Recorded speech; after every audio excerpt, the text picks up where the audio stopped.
At my sister's wedding, I stood in the corner hearing over 200 guests laugh as she called me a fat pig on the microphone.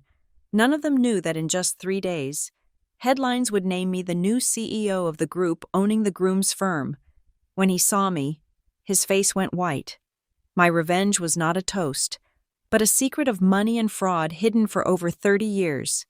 My name is Amelia Flores, and at 36 years old, I had mastered the art of becoming invisible. I was currently doing my best to dissolve into the shadows of the west wing of the Willow Ridge estate, a venue so pretentious that the air conditioning smelled like lavender and old money. From my vantage point near the kitchen service doors, I had a perfect view of the 250 guests who were currently drinking the champagne I had paid for, eating the filet mignon I had upgraded, and staring adoringly at my younger sister, Brianna. The wedding had cost nearly $200,000, a significant portion of that sum, specifically the extra $50,000 required to secure this specific venue and the premium open bar, had quietly left my bank account 6 months ago. Yet, as I stood there in my navy blue dress, clutching a glass of sparkling water, I was not the benevolent benefactor. I was the stain on the scenery. Brianna stood on the elevated stage, the spotlight catching the thousands of crystals on her gown. She looked beautiful. She always did. It was her superpower, the thing that had allowed her to glide through 30 years of life without ever really having to work for anything. Beside the stage, the DJ lowered the volume of the soft jazz track, signaling that the speeches were transitioning from the sentimental to the interactive. Brianna gripped the microphone, her knuckles white, her face flushed with the third glass of vintage rosé she had consumed in the last hour. She scanned the room, her eyes skipping over her husband's family, skipping over our parents, until they locked onto me in the back corner. A smile curled on her lips. It was not a kind smile. It was the smile of a predator who had found a wounded animal in a cage. "You know," Brianna announced, her voice amplified to a boom that rattled the crystal glassware on the tables. "I have to give a special shout-out to my big sister. Amelia, where are you? Amy? Hiding by the buffet again?" A ripple of laughter went through the room. I felt the heat rise up my neck, but I did not move. I kept my spine straight, a habit drilled into me by years of corporate boardrooms, even if my family only saw a slouching failure. "We really have to thank her," Brianna continued, pacing the stage like a stand-up comedian working a tough crowd. "Our parents insisted we invite her. You know how it is. You need to have the full set, the beauty." She gestured to herself, and the crowd cheered. "And the beast?" The laughter grew louder. It was a physical weight, pressing against my chest. I'm kidding, Brianna laughed, though her eyes were dead cold. "But seriously, look at her. We call her our little piggy back home, but I think she's grown into a full-size sow now. Haven't you? Amelia? A fat pig, single, lonely, and just taking up space. But hey, every family needs a cautionary tale, right? Keeps the rest of us motivated to hit the gym." The room erupted. It was not a polite titter. It was a roar. 250 people, fueled by free alcohol and mob mentality, were cackling at my expense. To my left, I saw a table of Brianna's bridesmaids. 3 of them had their phones out. I saw the distinct interface of TikTok on their screens. They were zooming in. They were capturing the humiliation in high definition. I stood there, and I felt like I was being flayed alive. The words cut deep, reopening wounds that had started bleeding when I was 6 years old and never really scabbed over. They saw a woman in a dress that was perhaps a size too large, standing alone, absorbing the abuse because that was what Amelia did. Amelia took it. Amelia was the punching bag. But as the tears threatened to spill, something strange happened. A switch flipped in the back of my brain. It was a cold, metallic click that disconnected my emotions from my intellect. I looked at the laughing faces. I looked at the table centerpieces, huge arrangements of white orchids that cost $400 each. I looked at the lighting rig above the dance floor. I owned this room, not figuratively, literally. My money was the blood pumping through the veins of this party. And they had no idea. They saw a sad, overweight office worker. They did not know that 72 hours from now, on Monday morning, the Wall Street Journal, Bloomberg, and the Financial Times would all run the same headline. They did not know that the board of directors had voted unanimously last Thursday. They did not know they were laughing at the incoming regional CEO of Northbridge Capital Systems. I took a slow sip of my water. In my head, I ran the numbers. Northbridge Capital Systems, 2,500 employees under my direct supervision, a portfolio of assets in the billions. I was not just a manager. I was the architect of the hostile takeover that had just swallowed a mid-sized consulting firm called Helios Ledger Consulting. Helios Ledger Consulting, the very company where the groom, Liam Porter, served as the director of finance. The laughter was still ringing in my ears when the double doors from the main bar swung open. Liam walked in. He looked flushed, happy, a tumbler of whiskey in his hand. He had missed the beginning of his wife's speech, likely grabbing a round of shots with his groomsmen. He was loosening his tie. A grin plastered on his face as he looked toward the stage where his bride was still holding the microphone, basking in the applause of her cruelty. Then he turned his head. His eyes swept the room and landed on the back corner. They landed on me. For a second, there was nothing, just a drunk groom looking at his sister-in-law. But then, I saw the gears catch. I saw the moment his brain processed the image. Earlier that afternoon, at 3 o'clock, Northbridge Capital had sent out a confidential internal memo to the senior leadership of all acquired subsidiaries. It contained the transition plan and the profile of the new leadership team. It included a high-resolution headshot of the new regional CEO. Liam stopped walking. The smile slid off his face like wet clay. He blinked, hard, as if trying to clear a hallucination. He looked at me. I looked back. I did not smile. I did not frown. I gave him the same look I gave underperforming division heads right before I liquidated their departments. His face went white, a sickly pale gray that made his tan suit look suddenly garish. The glass of whiskey in his hand tilted, amber liquid sloshing over his fingers and onto the expensive carpet, but he did not seem to notice. Brianna was raising the microphone again, ready for another jab. "Come on, Amy, smile. Don't be such a sour—" "Brianna!" The scream tore through the room, ragged and terrified. Liam dropped his glass. It shattered on the hardwood floor, the sound sharp and violent, cutting through the laughter. He did not look down. He was sprinting. He was actually running toward the stage, his movements frantic, uncoordinated. "Stop!" Liam shrieked, scrambling up the stairs to the stage. Nearly tripping over the train of Brianna's dress, he lunged for her. He did not hug her. He grabbed the microphone from her hand with a force that caused a feedback screech to pierce the eardrums of everyone in the hall. The DJ cut the music abruptly. The laughter died instantly. The silence that followed was heavy, confused, and suffocating. "Liam?" Brianna looked at him, annoyed and baffled. "What the hell are you doing? I was just getting to the best part." Liam was breathing hard, his chest heaving. He turned to look at the crowd, then whipped his head back to point a trembling finger at the dark corner where I stood. "You have to stop," Liam gasped, his voice amplified by the speakers, trembling with pure, unadulterated fear. "You can't talk to her like that." "Why?" Brianna scoffed, reaching for the mic back. "It's just Amelia. It's just my fat sister." Liam yanked the microphone out of her reach. He looked at me, his eyes pleading, wide with the terror of a man who realized his mortgage, his career, and his entire life were currently being held in the palm of the woman his wife had just called a pig. "She is not just your sister," Liam shouted, his voice cracking. He looked at the crowd, desperate to make them understand the gravity of their mistake.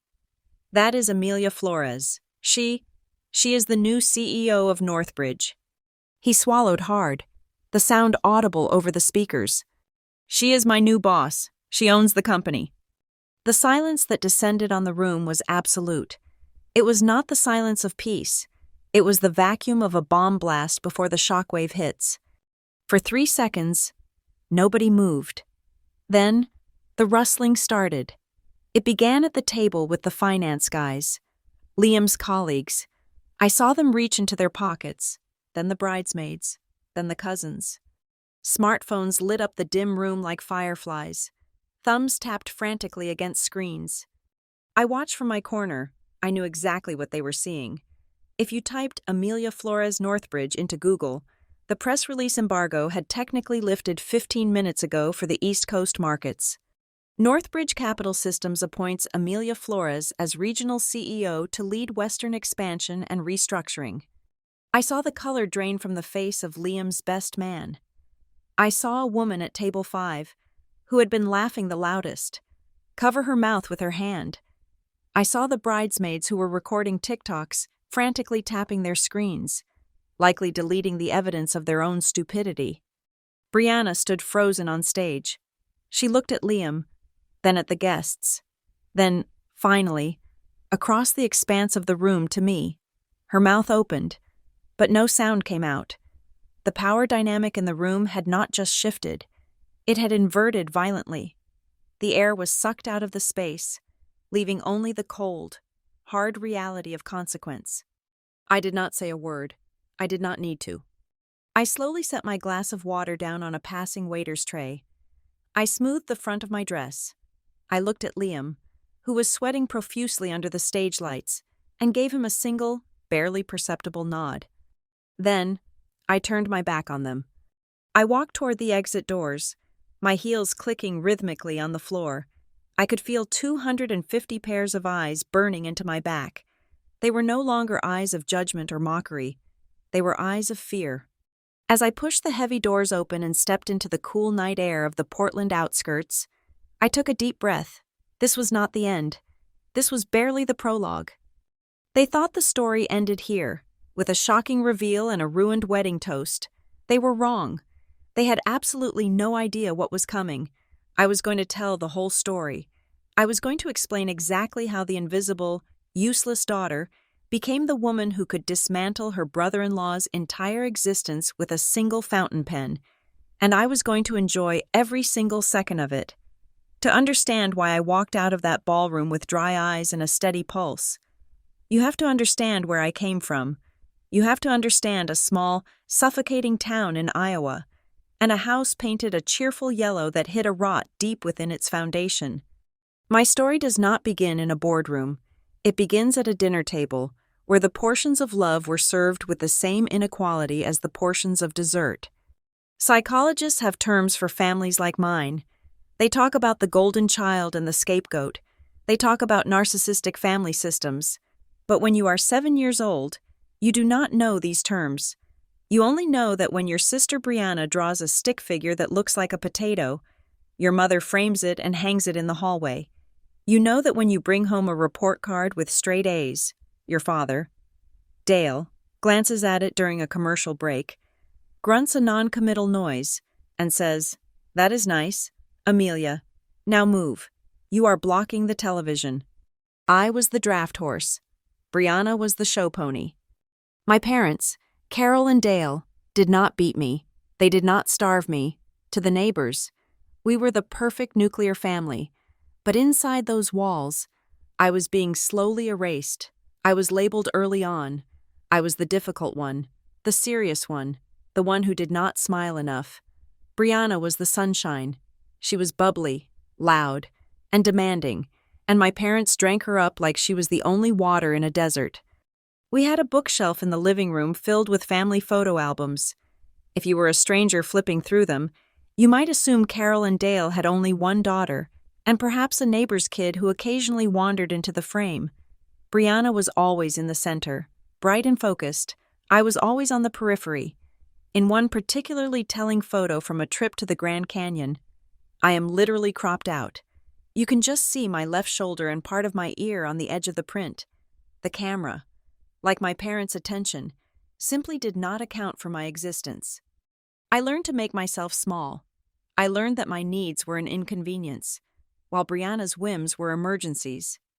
The first time I truly understood my place in the financial hierarchy of the Flores family happened the summer I turned 18. I had spent 3 months working 2 jobs. By day, I scrubbed grease off the flat-top grill at a local diner, sweating through my uniform for minimum wage. By night and on weekends, I stocked heavy bags of mulch and cement at the hardware store. My hands were blistered, my back ached constantly, and I smelled permanently of old frying oil. But I did not care. I had a goal. I was saving for college. I had been accepted to a state university, and while I had scholarships for tuition, I needed money for books, a laptop, and a deposit on a dorm room. I had managed to save $3,200. It felt like a fortune. It was my ticket out of Iowa. It was my freedom. One Tuesday morning in August, I went to the bank to withdraw the deposit money. The teller, a woman who had known me since kindergarten, looked at her screen and frowned. She typed something again, then looked at me with pity. She told me the account was empty. I remember the cold feeling that washed over me. It started in my stomach and spread to my fingertips. I thought I had been hacked. I thought it was a mistake. But then she turned the screen toward me. There was a withdrawal made the previous afternoon, a counter-withdrawal, signed by Carol Flores. Because I was 18, but the account had been opened when I was 16. My mother's name was still technically on it as a custodian. I drove home, my hands shaking on the steering wheel of the rusted sedan I shared with my father. I found my mother in the kitchen, looking at fabric swatches for new curtains. When I asked her where my money was, she did not even look up. She did not look guilty. She looked annoyed that I was raising my voice. She told me she had borrowed it. She said the roof needed repairs, and they were a little short that month. She said it casually, as if she had borrowed a cup of sugar, not 3 months of my blood and sweat. I stood there, trembling with a rage I had never allowed myself to feel. I asked her why she did not ask me. I asked her how I was supposed to pay for school. That was when she delivered the line that would become the anthem of my life. She looked at me, sighed, and said, "Amelia, you are strong. You always figure things out. You can work during the semester. You are the resilient one." Then she added the kicker. She said, "Besides, this house is for all of us. When Brianna goes to college in a few years, we want the house to look nice for her send-off. We have to think about the family. Amelia, don't be selfish." Selfish. I had worked 80-hour weeks while Brianna spent her summer at a cheerleading camp that cost 4 times what I had saved. Yet I was the selfish one for wanting to keep the money I had earned. They used my competence against me because I could survive neglect.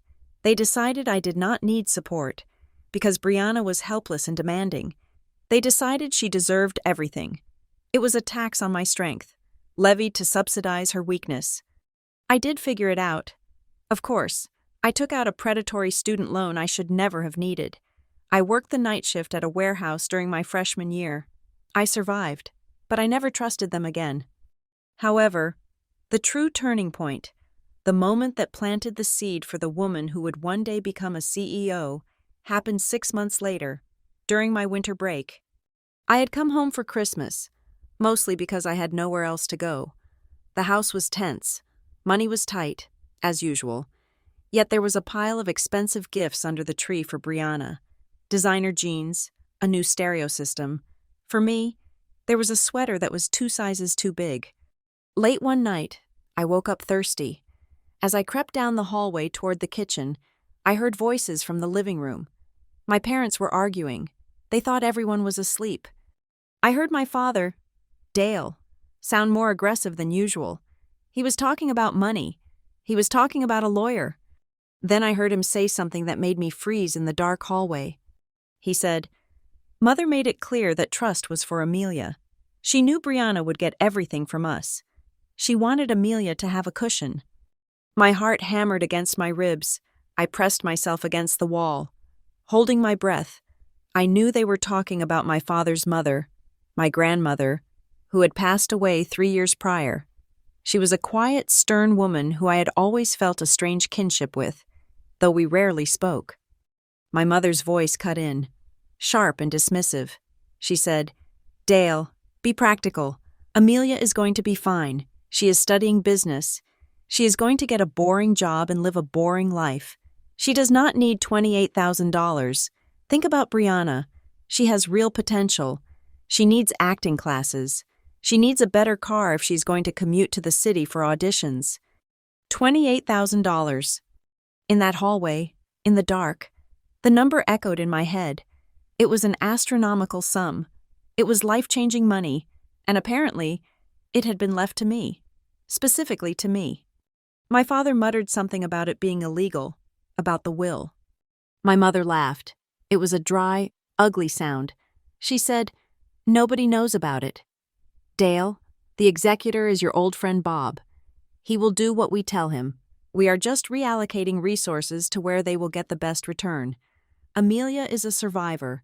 Brianna is a star. We are investing in the star."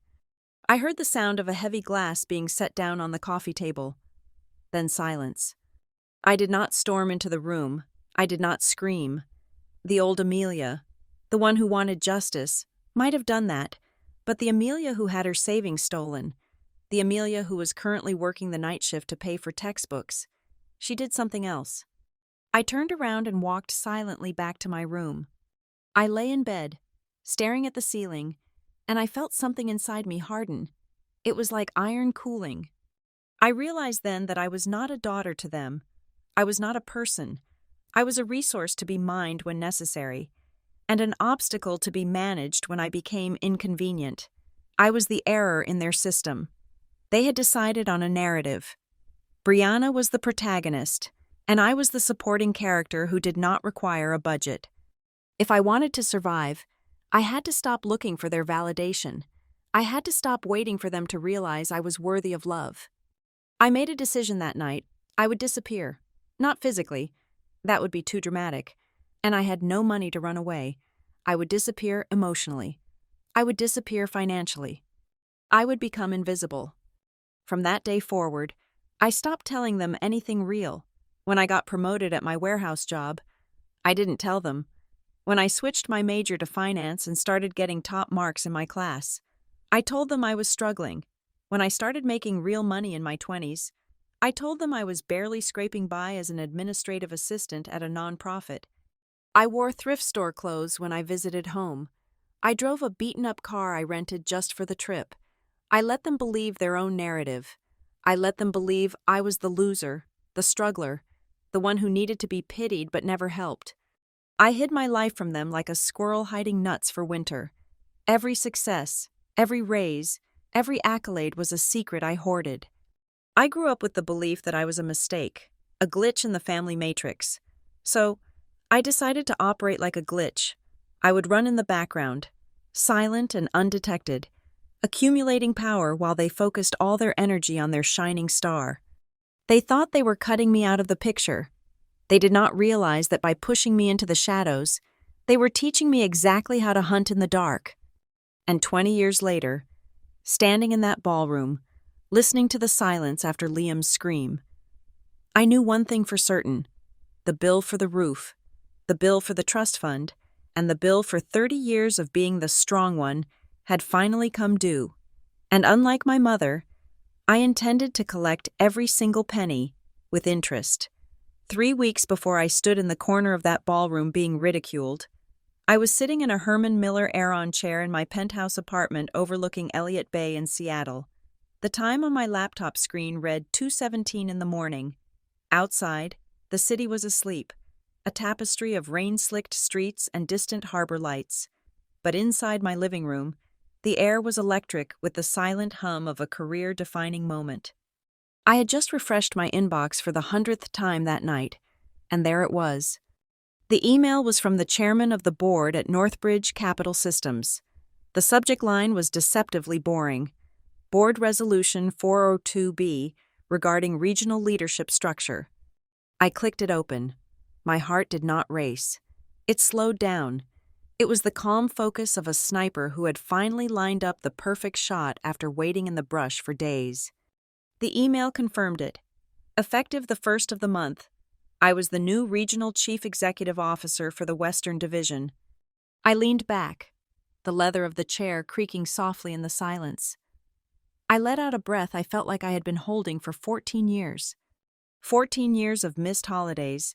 14 years of eating takeout at my desk while the cleaning crew vacuumed around my feet. 14 years of being the first one in the building and the last one to swipe my badge out. I had started as a junior analyst, a nobody crunching numbers in a windowless room. I had clawed my way up to project manager, then director, then vice president of strategy. To my family, I was just doing some office work. When I told my mother I had been promoted to vice president, she had asked if that meant I finally got my own parking spot or if I still had to walk from the garage. She did not know that vice president at a firm like Northbridge meant I was managing a portfolio larger than the GDP of some small island nations. She did not know, because she never asked, and I stopped offering the information a decade ago. I picked up my coffee cup, but the liquid was stone cold.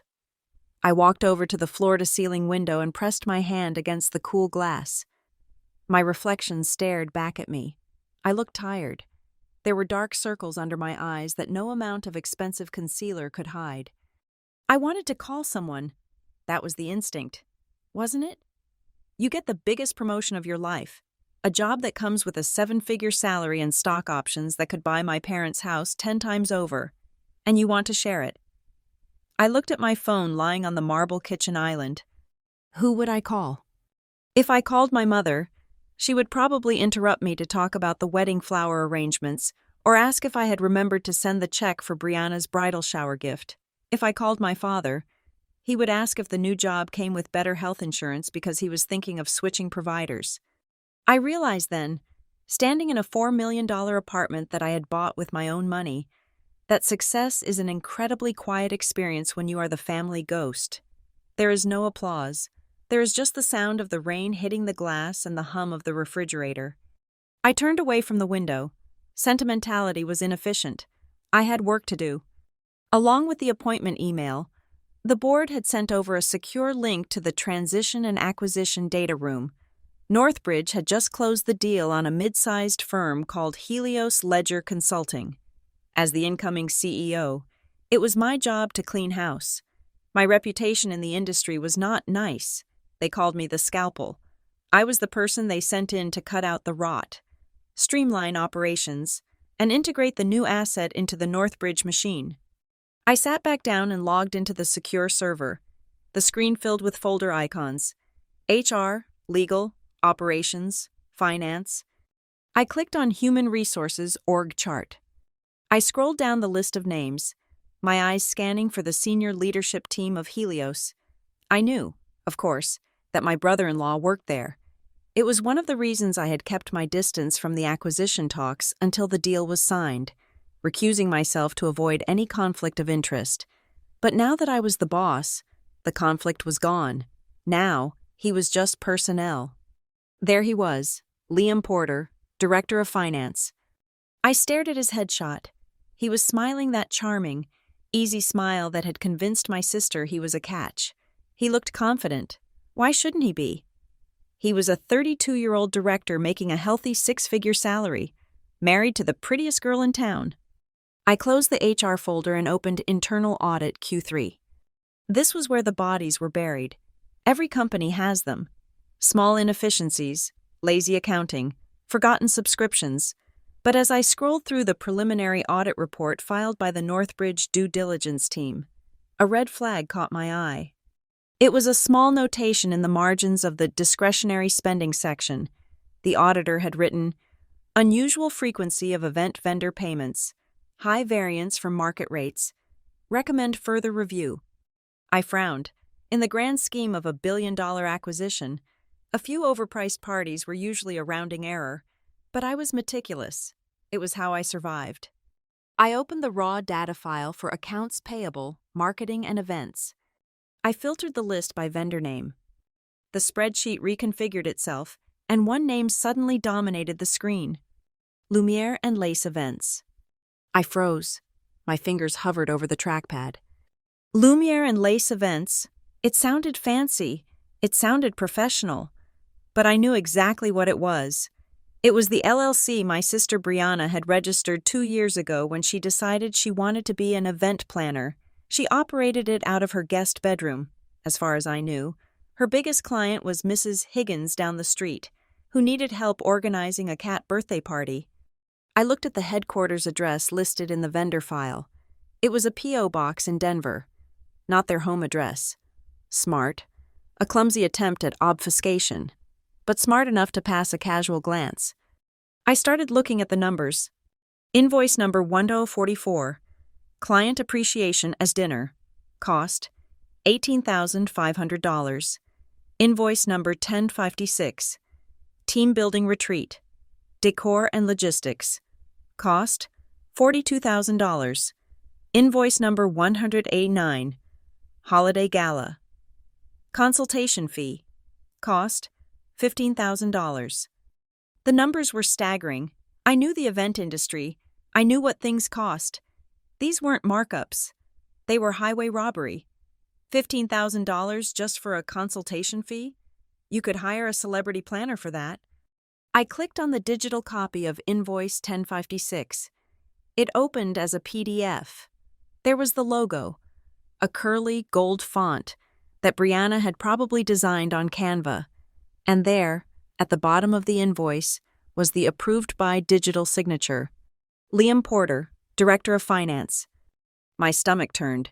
It wasn't a physical nausea. It was the cold, sinking sensation of disappointment.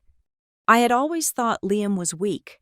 I thought he was a man who liked the path of least resistance, a man who let my sister steamroll him because it was easier than fighting. But I didn't think he was stupid, and I certainly didn't think he was a criminal. This was embezzlement. It was wrapped in a pretty bow and disguised as legitimate business expense, but it was theft. He was funneling company money, Helios money, which was now Northbridge money, directly into his wife's shell company. I quickly ran a pivot table on the spreadsheet to sum the total payments to Lumiere and Loss over the last 18 months. The number popped up in the bottom right corner. $214,650. I sat back, stunned. That was where the money for the new Range Rover came from. That was how they afforded the renovations on the house. That was how they were paying for this $200,000 wedding. They weren't just living beyond their means. They were living on stolen time and stolen dimes. And the worst part was the sheer arrogance of it. Liam was the director of finance. He was the one supposed to be guarding the gate, and instead, he was holding it open while his wife backed a truck up to the vault. I was just about to drill down into the itemized receipts when a notification dinged on the upper right corner of my screen. It was a personal email. Subject, wedding invite, etc. The timing was so perfect it felt scripted. I clicked over to my personal inbox. The email was from Brianna. It was formatted with a background that looked like cream-colored cardstock with animated sparkles. Hi, Amy. I know I'm super late with this, but things have been crazy planning the perfect day. Anyway, here is the official digital invite. We are so excited. Quick note, since we had to expand the guest list to include some of Dad's business friends, we've had to make a tiny adjustment. Guests in the extended family and friends tier, that's you, are being asked to cover the cost of their plate. It's only $75, a small price to pay to celebrate love, right? The invoice will be sent separately. Please pay within 24 hours so we can confirm your seat. Love. Bree and Liam. I stared at the screen. On the left side of my monitor was undeniable proof that Brianna and Liam had drained over $200,000 from the company I now ran. On the right side of my monitor was a request for me to pay $75 to eat a rubbery piece of chicken at a wedding paid for by fraud. I started to laugh. It was a dry, humorless sound that echoed in the empty apartment. Extended family tier, I whispered to the empty room. They didn't just see me as a cash cow. They saw me as a nuisance tax. I was something to be managed, billed, and tucked away in the corner. I looked at Liam's signature on the fraudulent invoice again. Then I looked at the wedding invite. Two lines were converging. One was the trajectory of my career, a straight, vertical shot to the top of the corporate food chain. The other was the spiral of my family's greed and deceit, I realized with absolute clarity that I was standing at the intersection. In 3 weeks, these two worlds would crash into each other. I could have stopped it then. I could have called the legal department immediately. I could have had security escort Liam out of the building the next morning. I could have sent an email to Brianna saying, "I know what you did."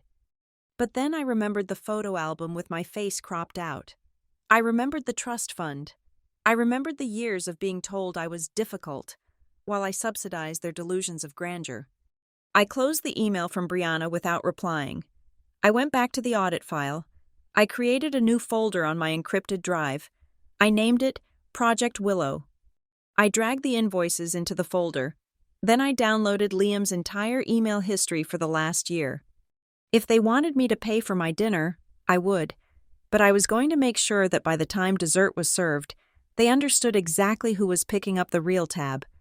I saved the files, shut the laptop, and watched the rain streak down the window.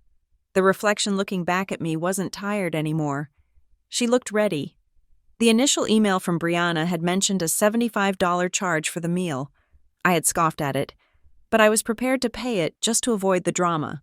However, 24 hours later, the official invoice arrived in my inbox from an automated system called WedPay. I opened the attachment, and I actually had to clean my glasses to make sure I was seeing the numbers correctly. The total was not $75, it was $1,850. I scanned the itemized list. Plate cost, $75. Open bar access, premium tier, $150. Venue coordination fee, $200. Bridal party support. Contribution, $500. Gift expectation, minimum, nearly $1,000. I stared at the screen. They were charging me a bridal party support contribution? I wasn't even in the bridal party. I was effectively being taxed for the privilege of watching my sister wear a dress I knew for a fact was paid for by the company I now ran. Before I could even process the audacity of the invoice, my phone rang. The caller ID flashed Brianna. I picked up, putting it on speaker so I could continue typing my resignation letter to the concept of sisterhood. "Amy, did you get the invite link?" Her voice was high, breathy, and dripping with a sweetness that usually preceded a request for cash. I know the invoice looks a little scary, but the system adds things automatically. You can just ignore the gift minimum if you want. Although, Liam and I really have our eyes on this espresso machine.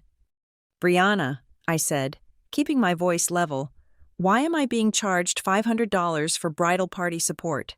I am sitting at table 19, that is by the kitchen." "Oh, don't be like that," she sighed, the sweetness evaporating slightly. "Look, that's actually why I'm calling. We have a tiny crisis. The band we wanted, the Midnight Echo, they just upped their quote, and Liam says we're maxed out on the budget. I was hoping, well, you're the only one who really gets it. Amy, you know how important quality is." I leaned back in my chair. "You want me to pay for the band?" "Not pay for it," she laughed, a nervous, tinkling sound. "Just bridge the gap. It is only $4,000, and maybe, if you could swing it, we really wanted the fireworks package for the exit. It's another $2,000. Think of the photos. Amy, it's a memory for a lifetime. I'm only getting married once." I felt a vein throb in my temple. "Brianna, you just sent me an invoice charging me nearly $2,000 to attend your wedding as a guest. Now you want $6,000 more? Do you realize I have given you and Mom and Dad over $90,000 in the last 10 years? There was a pause on the other end. A long, heavy silence.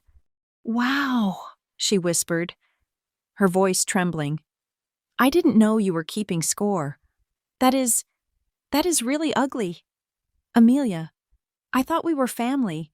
I thought you helped because you loved me, not because you were building a ledger." "I am not keeping score," I said, though that was a lie. I was absolutely keeping score now. I am stating a fact.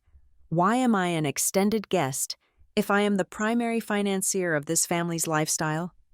"You're an extended guest because you don't fit the vibe of the head table," she snapped, the mask falling completely. "Okay? Is that what you want to hear? The head table is for the bridal party and the parents. You're just awkward. Amy, you'd be uncomfortable up there. I'm doing you a favor. God, why do you always make everything about you? If you don't want to help, just say you don't care about my happiness and hang up." She hung up first. I sat there, the silence of my apartment wrapping around me. I wasn't hurt. I was past hurt. I was fascinated. It was like watching a masterclass in emotional manipulation. 3 minutes later, right on cue, my mother called. "Amelia," Carol's voice was stern, the voice of a disappointed matriarch. "Brianna is crying. She says you yelled at her about money." "I didn't yell," I said. "I asked why I was paying for a band when I'm seated next to the swinging kitchen doors." "Oh, for heaven's sake," my mother sighed. "It is just money. Amelia, you have a good job. You have no husband, no kids, no mortgage. What else are you going to spend it on? Your sister is building a life. Family helps family. That is the rule." "Does family steal from family, Mom?" I asked quietly. "What is that supposed to mean?" Her voice sharpened. "Nothing," I lied. "I'll pay the invoice. Mom, tell Brianna to stop crying." "And the band?" she pressed. "Don't be selfish. Amelia, it's her special day." "We'll see," I said, and disconnected. I didn't pay the invoice. Instead, I opened a secure email that had arrived an hour ago from a contact of mine. His name was Julian, a forensic accountant and an old friend from business school. I had asked him to do a little digging into public records and some less-than-public filings regarding my family's assets. Specifically, I had asked him to find the original trust documents from my grandmother's estate. I knew what I had heard that night in the hallway 20 years ago, but hearing it and seeing it were two different things. I opened the PDF Julian had sent. It was a scanned copy of the original deed of trust, dated 2 months before my grandmother passed away. Beneficiary, Amelia Lynn Flores. Amount, $28,000, plus accrued interest. Condition, to be released upon the beneficiary's 21st birthday for the purpose of education or home ownership. It was black and white.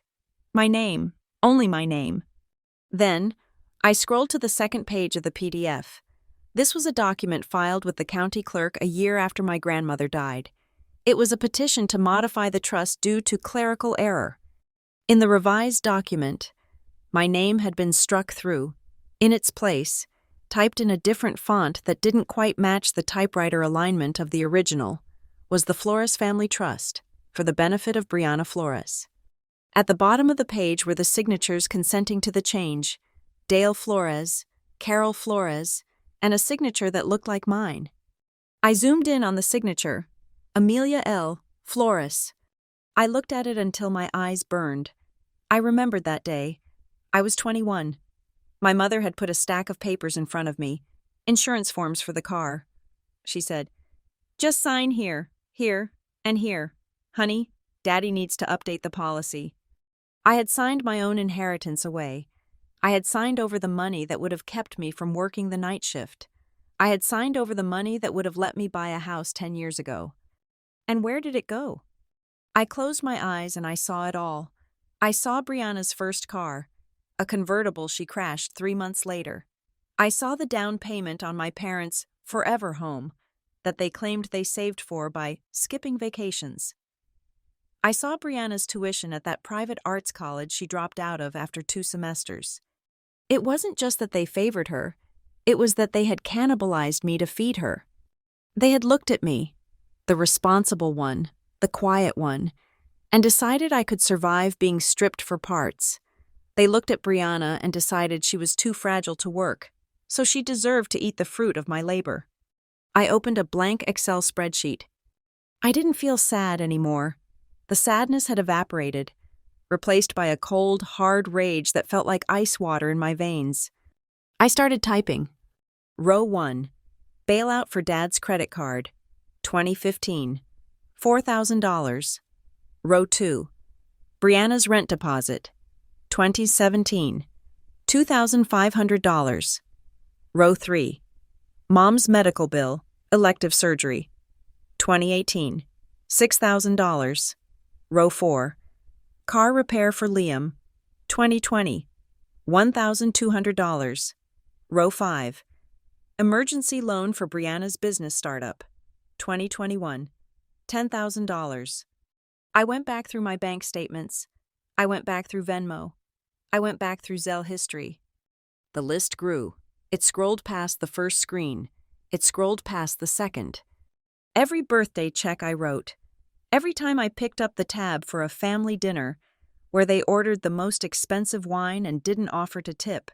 Every time Brianna had a flat tire or a stolen purse.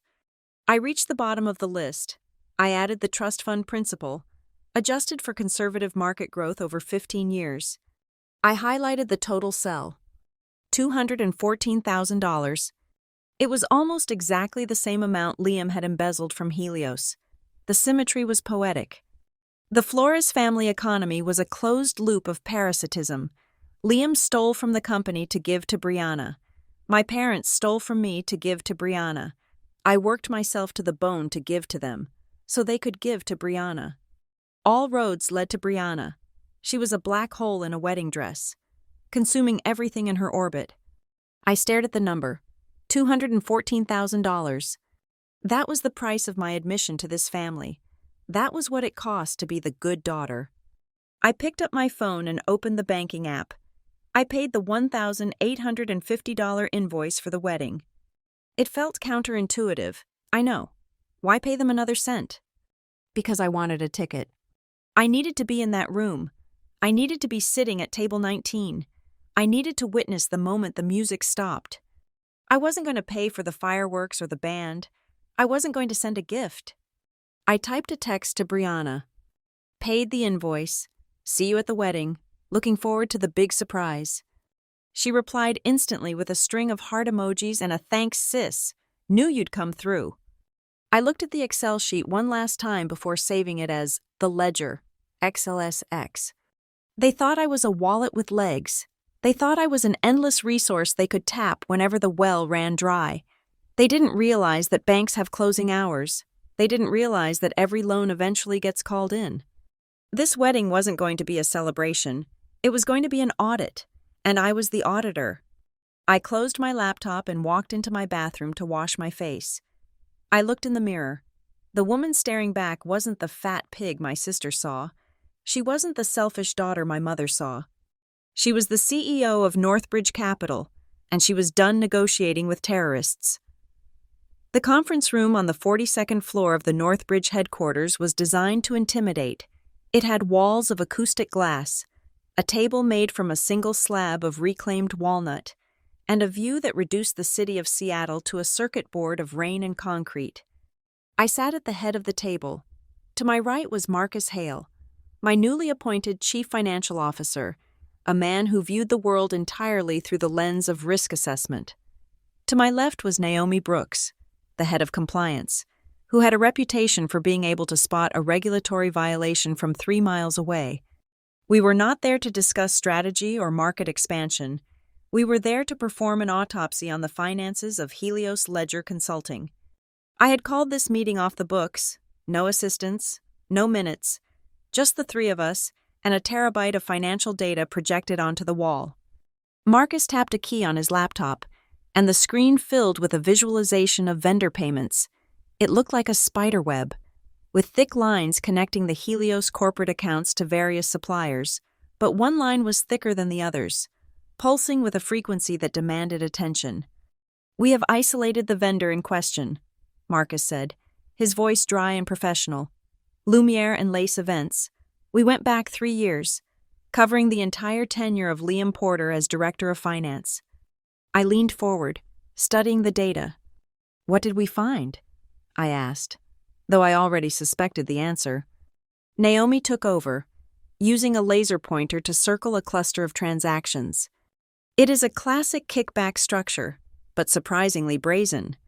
Naomi said, "We found a consistent pattern of inflated invoicing for every legitimate event Helios hosted: holiday parties, client dinners, quarterly retreats. Lumiere and Lace was the exclusive provider. There was no bidding process, no competitive quotes, just a direct award of the contract." She clicked to the next slide, It showed a side-by-side comparison of market rates versus what Helios paid. For a client appreciation dinner last June, Naomi continued, the market rate for a venue and catering of that size in Denver is approximately $12,000. Helios paid Lumiere and Lace $38,000. I looked at the line item. $38,000 for one dinner. But here's the interesting part, Marcus added. We cross-referenced these events with internal employee feedback forms. Standard procedure for HR. Look at the satisfaction scores. He brought up a series of pie charts. They were overwhelmingly red and yellow. The employees hated these events, Marcus said. Complaints about cold food, cheap wine, insufficient seating, and disorganized logistics. So, Helios was paying 3 times the market rate for a service that was objectively substandard. It made sense. Why would Brianna care about the quality of the canapes? The goal wasn't to throw a good party. The goal was to move money from column A to column B as quickly as possible. Follow the money, I said. Where does the excess go? Marcus nodded. We subpoenaed the bank records for the vendor account based on the acquisition clause that gives us full audit rights. The money hits the primary business account of Lumiere and Lace. Then, within 48 hours, approximately 60 to 70% of the total is transferred to a secondary holding account labeled Operational Reserves. And from there, I asked? From there, it gets transferred to 2 personal accounts, Naomi said. One is a checking account solely in the name of Brianna Flores. The other is a joint savings account held by Brianna Flores and Liam Porter. There it was, the smoking gun. It wasn't just Brianna grifting on the side. Liam was a direct beneficiary. The money he signed off on as a director was flowing right back into his own savings account. It was not just conflict of interest. It was money laundering and embezzlement. I felt a cold hardness settle in my chest. I had given them the benefit of the doubt, however small. I had thought perhaps Liam was just a weak husband trying to keep a demanding wife happy. But you do not accidentally set up a shell account structure. You do not accidentally transfer corporate funds into your personal savings. This was deliberate. This was a partnership in crime.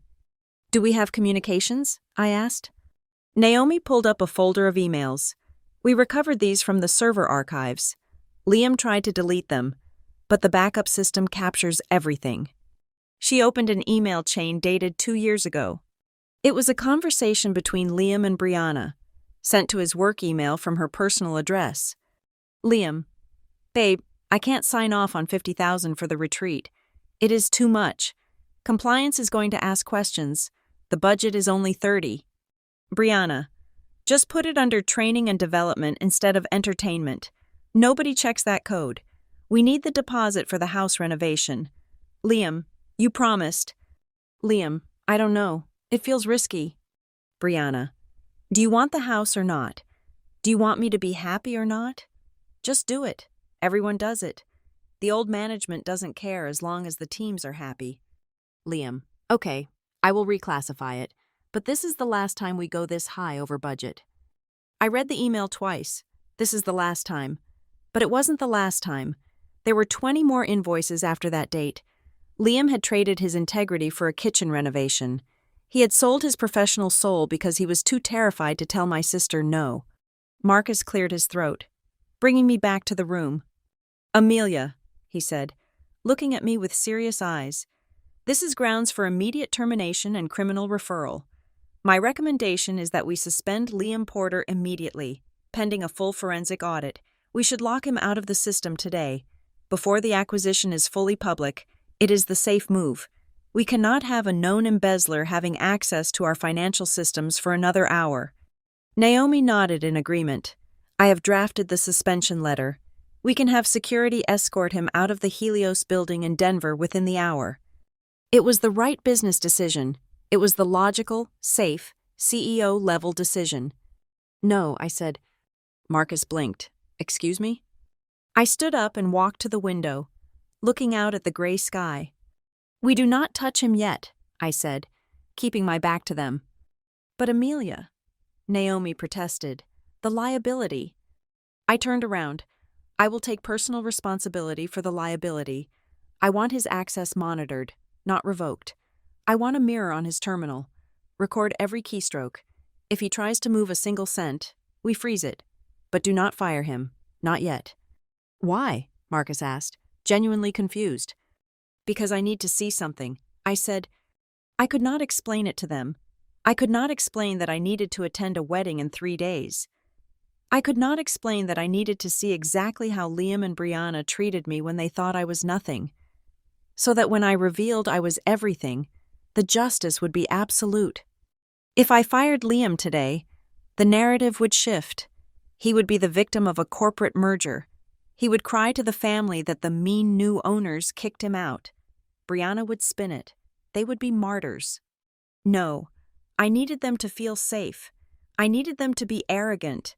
I needed them to stand on a stage and laugh at me, thinking they had won.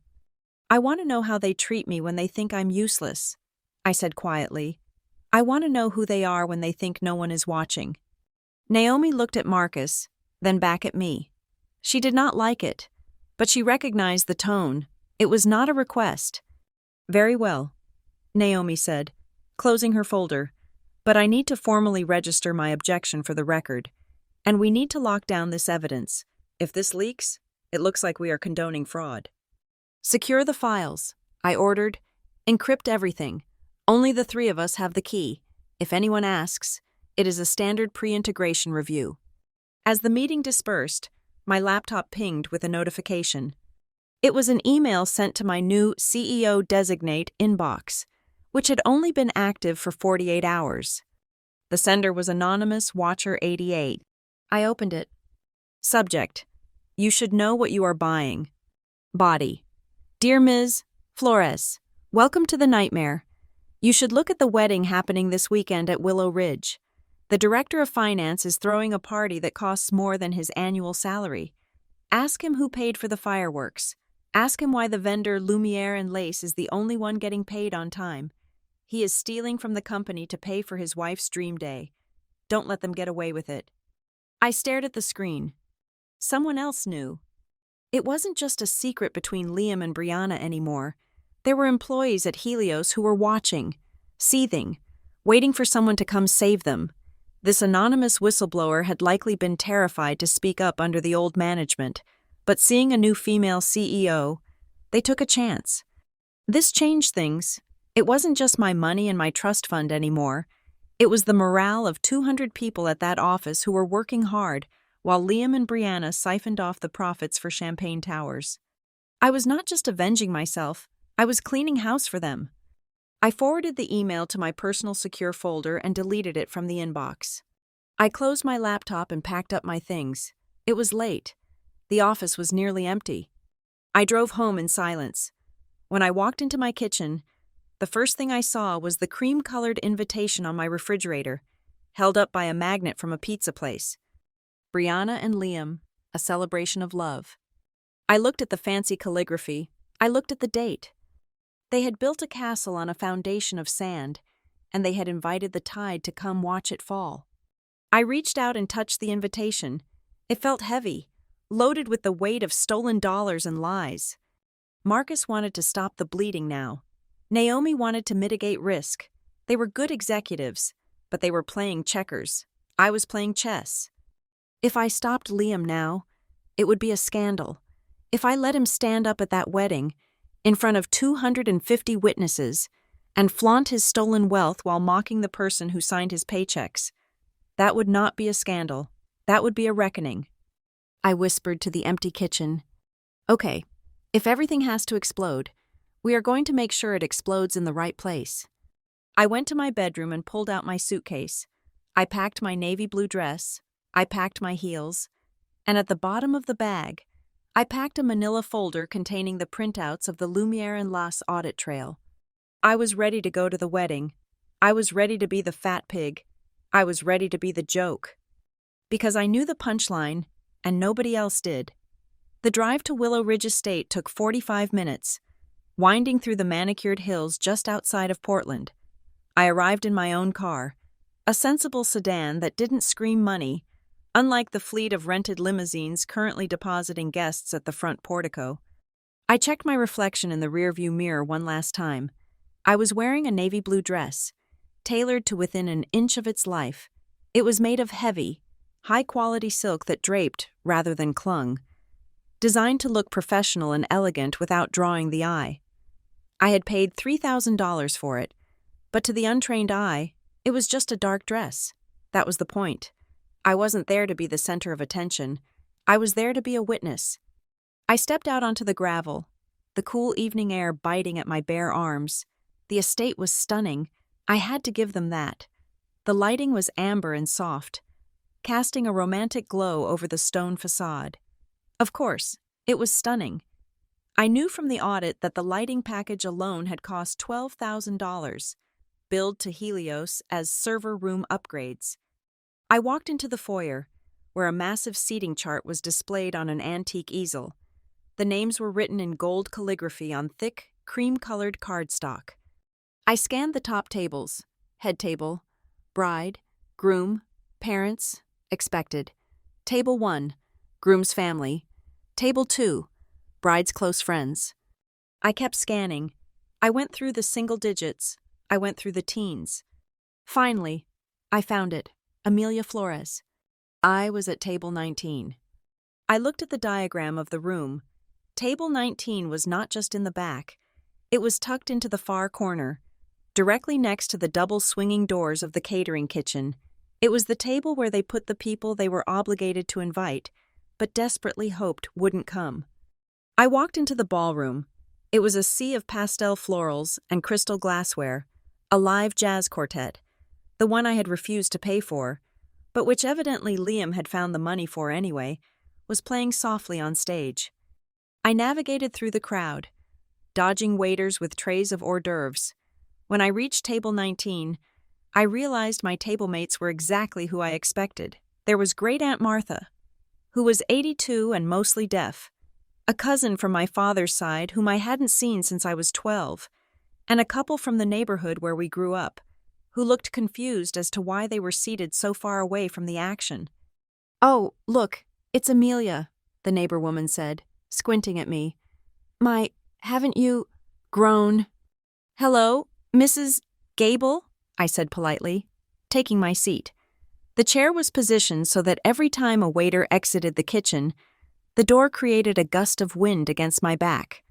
Dinner was a masterclass in humiliation by logistics, because we were at the last table. By the time the servers reached us, the filet mignon, which I knew cost $85 a plate, was lukewarm. The wine bottles on our table were never refilled. But it was the conversation that cut the deepest. They spoke about me as if I wasn't there, or perhaps they assumed that being overweight also meant I was hard of hearing. "It is a shame," the cousin whispered to his wife, gesturing vaguely at me with his fork. "Brianna did so well for herself, handsome husband, big career, and then well, she has a nice face, I suppose, but you can tell she's just given up, can't you?" 36 and single, the wife whispered back, shaking her head. "It must be hard watching her younger sister get all the glory. I heard she works in a cubicle somewhere, data entry or something." I sliced my lukewarm steak. I didn't correct them. I didn't tell them that my cubicle was a corner office overlooking the Puget Sound, or that the big career Brianna had was a shell company designed to launder stolen corporate funds. I looked around the room. I saw the centerpieces, towering arrangements of white orchids and hydrangeas. Invoice $10.99. Floral design, $18,000. I saw the champagne being poured. Dom Perignon. Invoice $11.02. Beverage service upgrade, $9,000. Everywhere I looked, I didn't see a wedding. I saw a crime scene. I saw my own money, and the money of Northbridge shareholders, transformed into a theater of vanity for two people who thought they were untouchable. Then, the lights dimmed. The jazz quartet stopped playing. A spotlight hit the stage. It was time for the speeches. My father went first, delivering a tearful tribute to Brianna, calling her the light of his life and the most precious investment he ever made. The irony of using the word investment when he had literally stolen my trust fund to invest in her almost made me laugh out loud. Then it was Brianna's turn. She took the microphone, looking resplendent in her Vera Wang gown. She was flushed with wine and adoration. "Thank you, Daddy," she cooed. "And thank you to my amazing husband, Liam, for giving me the wedding of the century." She gestured to Liam, who was sitting at the head table, grinning, looking relaxed and wealthy. He raised his glass to her. "You know," Brianna continued, her voice taking on that sharp, performative edge I knew so well, "people always tell me I'm lucky, and I am. I have the looks, clearly," the crowd chuckled. "I have the man. I have the style." She paused for effect, scanning the room. "But I also have something that keeps me humble, or someone." She pointed the microphone toward the back of the room, toward the kitchen doors, toward me. "My big sister, Amelia, where are you? Amy, wave so we can see you." I did not wave. I sat perfectly still, my hands folded in my lap. "Oh, she's shy," Brianna laughed. "Or maybe she's just busy eating. You know how Amelia loves her food." The laughter started. It began as a ripple and grew into a wave. "Seriously, though," Brianna said, leaning into the mic. "Mom and Dad said I had to invite her. You know, family obligations. We call her the before picture to my after picture." More laughter. Louder this time.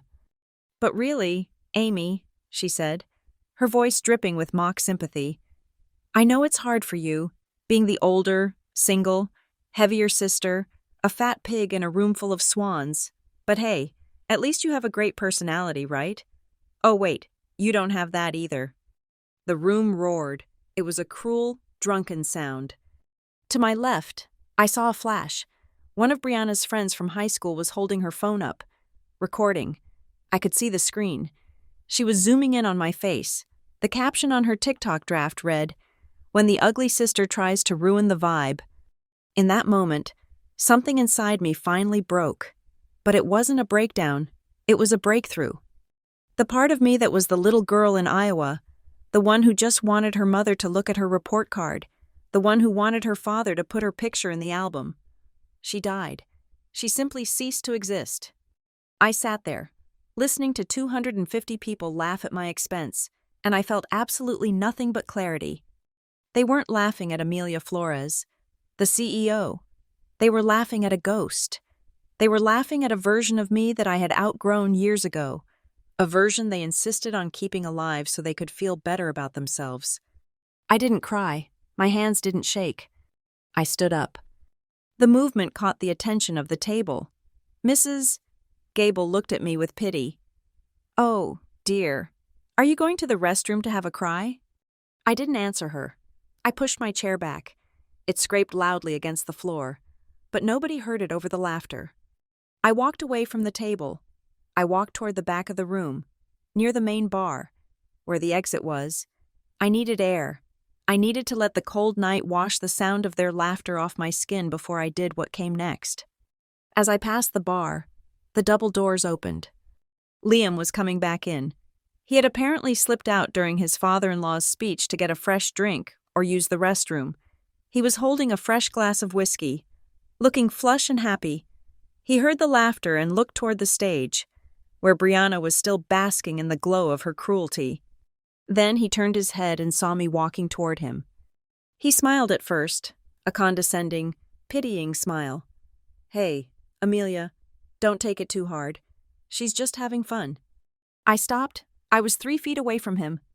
I looked him dead in the eye, and for the first time in my life, I didn't look at him like a sister-in-law. I looked at him like a CEO, looking at a junior employee who had just been caught stealing from the till. Liam's smile faltered. He saw something in my face that didn't belong there. He saw authority. Then, his eyes drifted down. Maybe it was the way I was standing. Maybe it was the coldness. Or maybe his brain finally made the connection it should have made days ago. The internal memo, the headshot attached to the acquisition email, the face of the person who now owned Helios Ledger Consulting. He blinked. He squinted. "Wait," he whispered. The color drained from his face so fast, it looked like a magic trick. His skin went from flush pink to the color of wet ash. He dropped his glass. It hit the hardwood floor with a shatter that sounded like a gunshot. Whiskey splashed onto his expensive shoes. But he didn't flinch. "No," he breathed. "No, no, no." He looked at the stage, where Brianna was raising the mic for another joke. Then he looked back at me.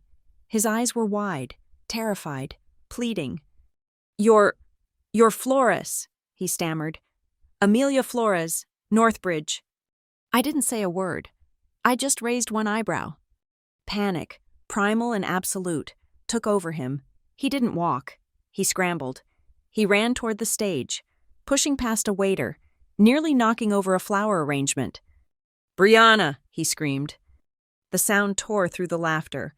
It was a sound of pure terror. Brianna stopped mid-sentence. "Liam?" He vaulted onto the stage. He grabbed her arm. He looked like a man who had just seen a ghost. "Stop," he yelled into the microphone. "Shut up. You have to shut up." The room went deadly silent. The DJ cut the music. "What is wrong with you?" Brianna hissed, trying to pull away. "I'm just roasting her." "You can't!" Liam shrieked, his voice cracking, amplified by the speakers to every corner of the room. He pointed a shaking finger at me, standing in the shadows by the bar. "That's her. That's the buyer." "What?" Brianna looked confused. "That is Amelia Flores," Liam yelled, desperation making him incoherent. "She's the CEO. She's the new CEO of Northbridge. She is my boss." The words hung in the air. "She is my boss." For a heartbeat. Nobody moved. The guests looked from the stage to the back of the room. They looked at the fat pig standing in the navy dress. Then, the murmuring started. It was a low buzzing sound like a hive of bees. I saw the finance guys, Liam's colleagues at table 5, whip their heads around. I saw them reaching for their phones. I stood there, perfectly still. I watched as 50 people simultaneously opened Google. I watched as the blue light of smartphone screens illuminated their shocked faces. I could almost hear the search queries. Amelia Flores, CEO. Northbridge Capital Acquisition. I saw the bridesmaid who had been filming the TikTok lower her phone slowly, her mouth hanging open. I didn't need to speak. The internet was speaking for me. The press release was speaking for me. The stock price of Northbridge Capital was speaking for me. Liam was shaking on stage, holding the microphone like a lifeline. Brianna looked as if she had been slapped. I took one last look at them. I looked at the orchids I had paid for. I looked at the champagne I had paid for. I looked at the fear in their eyes that I had paid for. And then, I turned my back on them. I didn't storm out. I walked out, slow, deliberate. The click of my heels on the hardwood was the only sound in the room as I pushed the doors open and stepped into the night. I did not keep walking toward the exit. Not yet. I stopped near the bar, my hand resting on the cool mahogany wood. The room was suspended in a state of suspended animation, like a video paused on a frame of collective horror. Liam was still gasping on stage, the microphone clutching in his hand like a grenade he didn't know how to throw. Brianna was staring at him, her mouth slightly open, the first cracks of confusion breaking through her veneer of entitlement. I turned around. I walked back into the room. The sound of my heels on the hardwood floor was a rhythmic, solitary percussion. Click, click, click. I walked past the finance table, where 5 men in expensive suits were staring at me with the slack-jawed expression of people who had just realized they were looking at the person who signed their paychecks. I walked past the bridesmaids, who were frantically trying to hide their phones. I walked all the way back to table 19. My chair was still pushed back. My glass of water was still sitting there, half full, sweating condensation onto the cheap tablecloth. I sat down. I picked up the glass. I took a slow, deliberate sip. The water was cool. I swallowed. I set the glass back down, lining it up perfectly with the edge of a coaster. Then I stood up again. I did not ask for a microphone. I did not need one. The silence in that room was so absolute, so heavy, that a whisper would have sounded like a shout. I looked directly at the stage. I looked past my sister, directly at the man who was trembling in his tuxedo. "Mr. Porter," I said. My voice was calm. It was the voice I used during quarterly earnings calls. It was the voice that could lay off 1,000 people without shaking. I will see you at 9 o'clock on Monday morning. Conference room 14B. We have some significant discrepancies regarding event vendor costs that we need to clarify. I saw the exact moment the life left Liam's eyes. He knew. The other guests thought I was talking about the wedding. They thought I was being petty about the invoice for the band or the fireworks. But Liam knew. He heard event vendor costs, and he didn't think of the wedding. He thought of Lumiere and lace. He thought of the $200,000 he had funneled into his wife's shell company. He thought of the paper trail I clearly possessed. His knees actually gave out. He stumbled back, catching himself on the DJ booth, his face the color of old parchment. He looked like a man who had been shot but hadn't fallen yet. I didn't wait for a response. There was nothing he could say. I turned and walked toward the exit for the second and final time. This time, the parting of the Red Sea was different. People didn't just stare. They recoiled. I saw the fear. I saw the calculation. I heard the whispers starting up again, frantic and hushed. Did she say room 14B? That is the executive suite. I just found her on Bloomberg. Look at this. Oh my God. She is the regional CEO. She is the one who bought Helios. I walked out of the double doors and into the corridor. The air out here was cooler, smelling of night jasmine and impending rain. I had made it about 20 feet down the hallway, reaching for my car keys, when I heard the frantic clicking of heels behind me.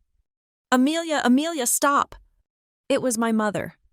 Carol Flores was running. I had not seen her run in 20 years. She was clutching her clutch bag to her chest, her face a mask of smeared mascara and panic. She caught up to me, grabbing my arm with a grip that was surprisingly strong.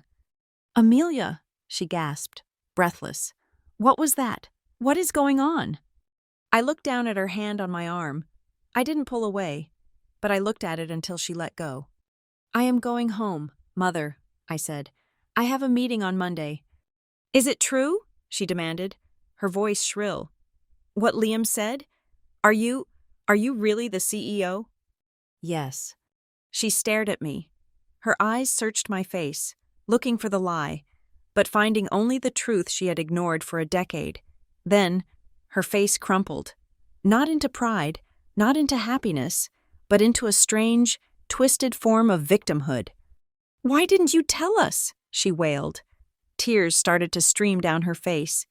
How could you do this to us, Amelia? How could you let us treat you like that when you were this? I felt a cold laugh bubbling up in my chest, but I suppressed it. Like what, Mom? I asked. Like a pig? We were joking, she cried, waving her hands dismissively. It is just family teasing. You know how Brianna is. But if we had known, if you had told us you were successful, if you had told us you were important, we would have put you at the head table. We would have asked you to give a speech. Why did you hide it? You made us look like fools. I looked at this woman who had raised me, this woman who had stolen my savings when I was 18. That is the problem, isn't it? I asked softly. What? She sniffled. You are asking why I didn't tell you I was a CEO, so you could treat me with respect, I said. But here is my question for you. Mom, if I wasn't a CEO, if I was just a secretary, or a teacher, or the unemployed woman you thought I was, would what Brianna said be okay? Carol blinked. She opened her mouth, then closed it. The question hung in the air between us, sharp and undeniable. If I didn't have money, I continued, would I still be a pig? Would I still deserve to sit by the kitchen door? It's not about that, she stammered, looking away. It's about dignity. You have a position now. We need to respect that. You respect the title, I said. You don't respect the daughter. She flinched, but then the survival instinct that had guided her entire life kicked in. She wiped her eyes, her posture straightening. She stepped closer, her voice dropping to a conspiratorial whisper. Okay. Amelia, you made your point. You won. Whatever. But listen to me. She glanced back at the ballroom doors. Liam, you cannot do this to him. Do what to him? I asked. Call him into a meeting like that, she hissed. Scare him like that. He is family. He is your brother-in-law. Whatever dispute you have about work, you leave it at the office. You cannot fire him. Amelia, think about Brianna. They just bought that house. They are trying for a baby. He stole from the company, Mom, I said simply. Oh, stole, she scoffed, waving her hand as if swatting away a fly. That is such a harsh word. It's corporate money. Everyone pads an expense account now and then. It's just flexibility.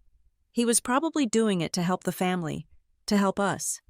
He embezzled over $200,000, I said, and he funneled it into Brianna's fake company. Carol froze. The number seemed to register, but instead of horror, I saw calculation.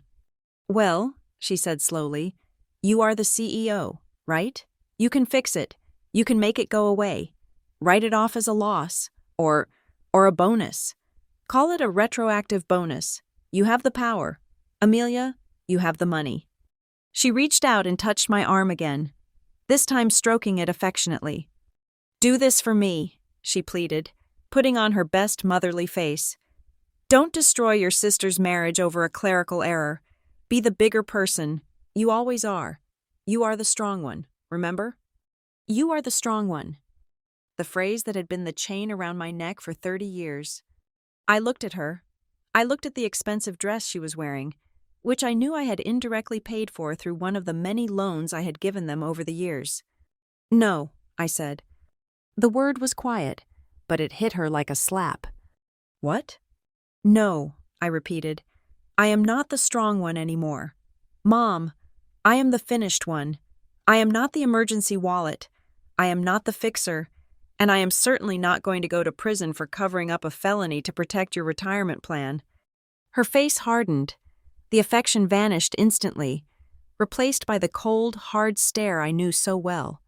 You are a selfish, bitter girl, she spat. You always have been. You are jealous of Brianna. That is what this is. You want to ruin her happiness because you are alone. I am not alone, I said. I have the truth. I reached into my purse. I pulled out a plain white envelope. Inside was a photocopy of the original trust fund document, the one showing my name before they forged the changes. I held it out to her. What is this? She asked, eyeing it suspiciously. A receipt, I said, for everything. She took it, her hands trembling slightly. Read it when you get home, I said. It is the original trust document from Grandma, the one before you and Dad changed the beneficiary name to Brianna. Her face went pale. Genuine fear flickered in her eyes for the first time. She knew exactly what was in that envelope. She knew that I knew. I can explain, she stammered. We needed. I don't want an explanation, I said, cutting her off. I just want you to know that while you are in there, toasting to the happy couple and eating the cake I paid for, I know exactly who you are. And now, you know that I know. I stepped back. Goodbye, Mother. Enjoy the fireworks. I hear they were very expensive. I turned around and walked out the front door. I heard her calling my name, but her voice sounded small, like a ghost fading into the background. The valet brought my car around. He looked at me with wide eyes. Clearly, the gossip had already reached the parking lot staff. He opened the door for me with a reverence he hadn't shown when I arrived. I slid into the driver's seat. I didn't look back at the estate. I didn't look back at the amber lights or the stone facade. I put the car in gear and drove down the long, winding driveway.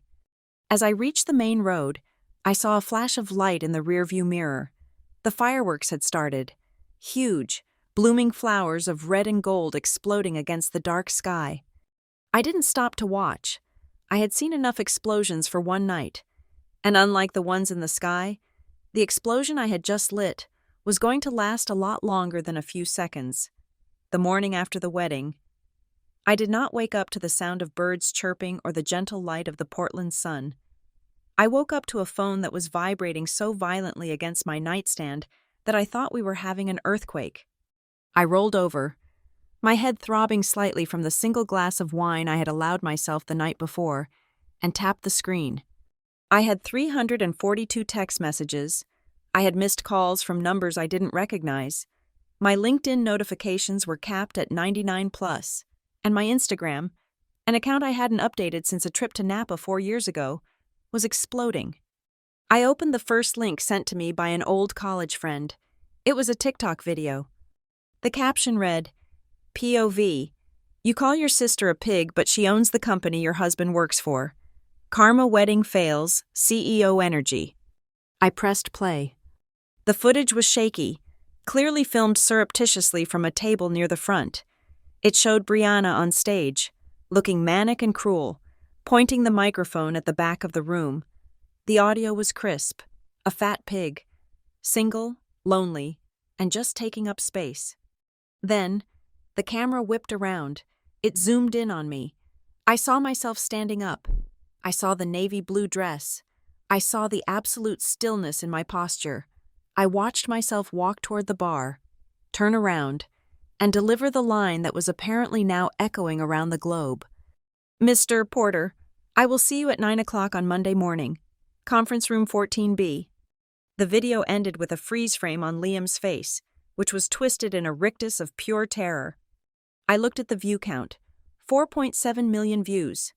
It had been posted 8 hours ago. I scrolled through the comments. User 778.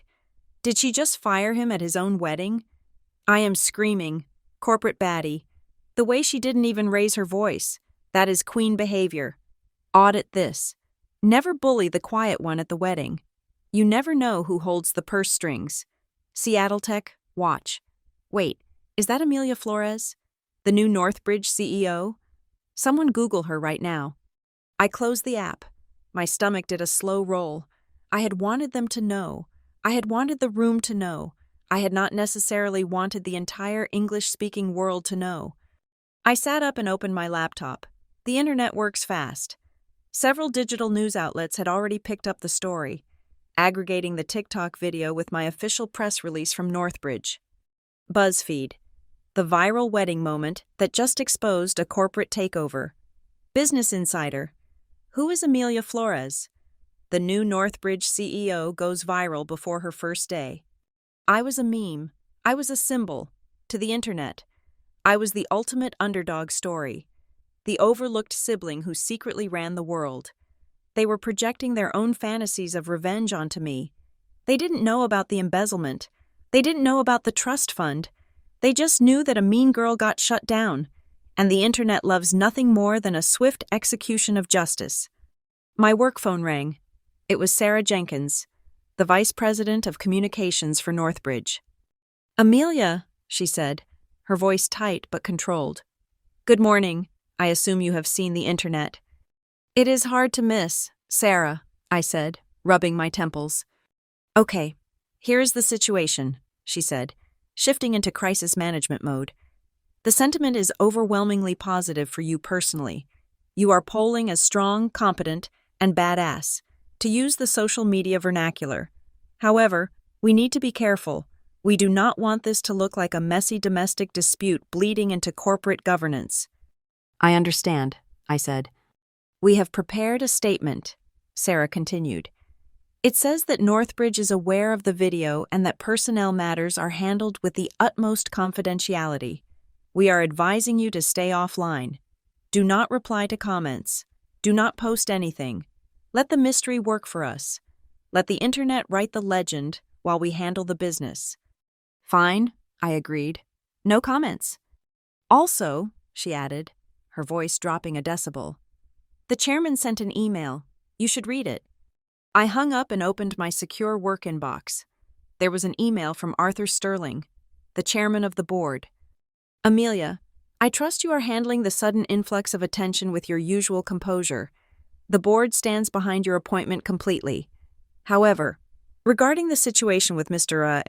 Porter, please ensure that every step you take from this moment forward is unassailable.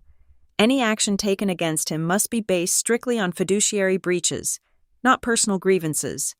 We cannot afford a wrongful termination lawsuit that claims you fired him because of a wedding toast.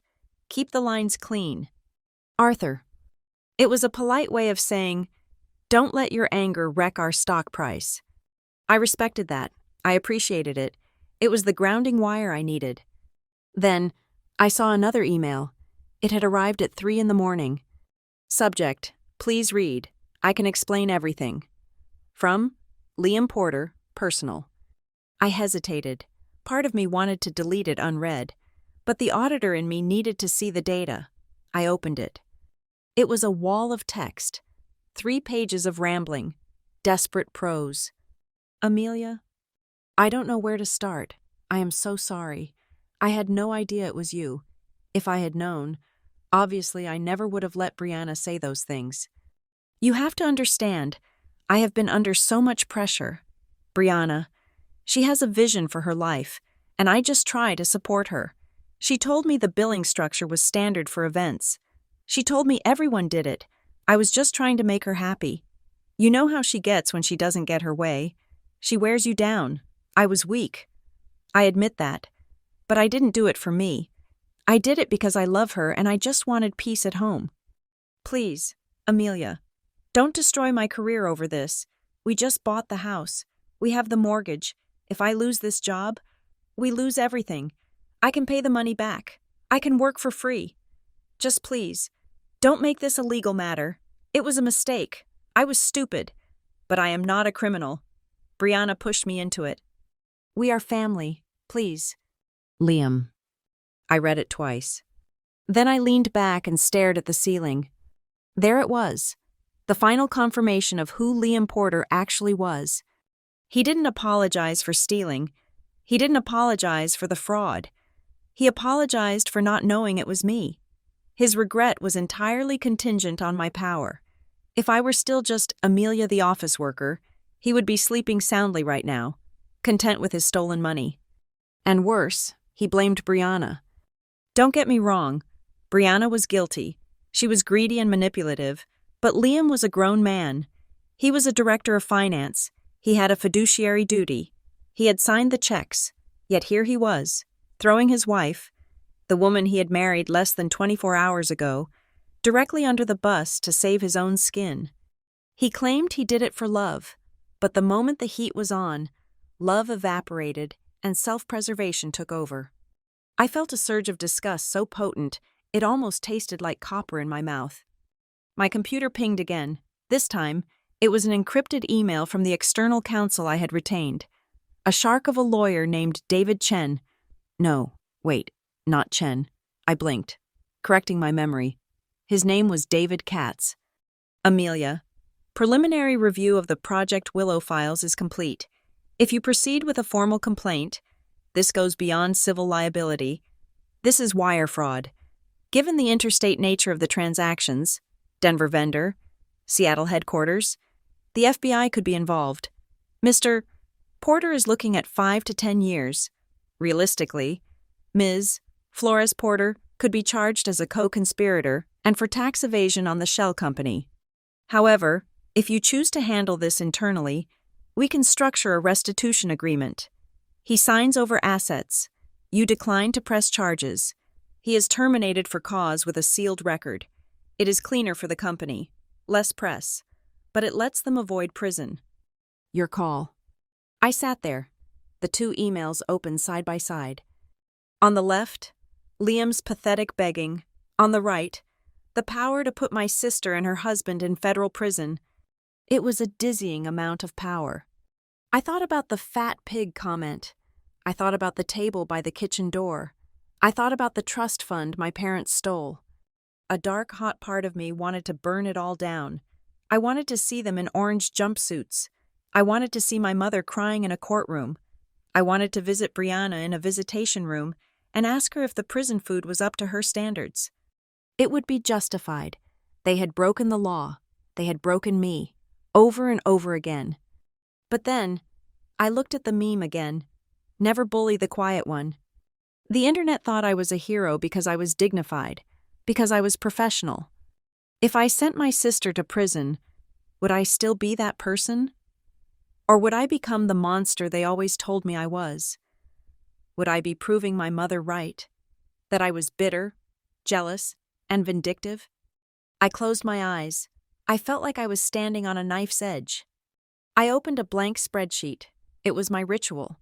When the world got too loud, I turned to rows and columns. I created 2 columns. Column A, emotional revenge. Column B, CEO responsibility. Under column A, I typed public humiliation, prison time, complete financial ruin, family destruction, satisfaction of seeing them beg. Under column B, I typed protect company assets, recover stolen funds, remove toxic employee, avoid prolonged PR scandal, maintain professional integrity. I looked at the list. Column A felt good. It felt like fire. It felt like the scream I had been holding in for 30 years. But column B was who I had worked so hard to become. I realized something in that quiet room. My family had spent my entire life trying to drag me down into the mud with them. They operated on emotion, on greed, on petty grievances. If I used my power to destroy them out of spite, I was just playing their game. I was just fighting mud with mud. But if I acted like a CEO, if I acted with cold, clinical precision, that was a height they could never reach. I didn't want to be the vengeful sister. I wanted to be the boss. I typed a reply to David Katz. Draft the restitution agreement, full repayment, surrender of assets, immediate termination, but keep the criminal referral file ready. I will decide which version they sign based on how they behave in the meeting. Then, I replied to Liam, Mr. Porter, please save your explanations for the scheduled meeting. Bring legal counsel. This is not a family discussion. This is a corporate audit. I hit send. I stood up and walked to the window. The rain had started again, washing over the city of Seattle. I was not going to send them to prison just because they were mean to me. That was petty. But I was going to strip them of every single dollar they had stolen. I was going to take back the house, the cars, the lifestyle. I was going to leave them with nothing but each other and the truth of what they had done. And honestly, that seemed like a much worse punishment than jail. I looked at my reflection in the glass. I didn't look like a fat pig. I didn't look like a victim. I looked like a woman who was done negotiating. Monday morning at Northbridge Capital did not smell like coffee and ambition. It smelled like ozone and antiseptic. It was the scent of a sterile environment prepared for surgery. I walked into conference room 14B at exactly 9 o'clock. The room was cold. Marcus Hale and Naomi Brooks were already seated at the far end of the long mahogany table, their laptops open, their faces unreadable masks of corporate governance. Opposite them sat Liam Porter. He looked smaller than he had on stage 3 nights ago. His suit, usually tailored to perfection, hung loosely on his shoulders, and his skin had the gray, pasty complexion of a man who had spent 48 hours vomiting up his own anxiety.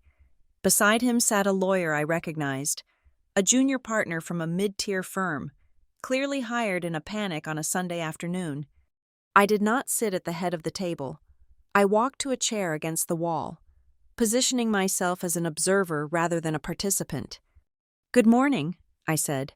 My voice was devoid of inflection. "Let us be clear about the protocol for this meeting.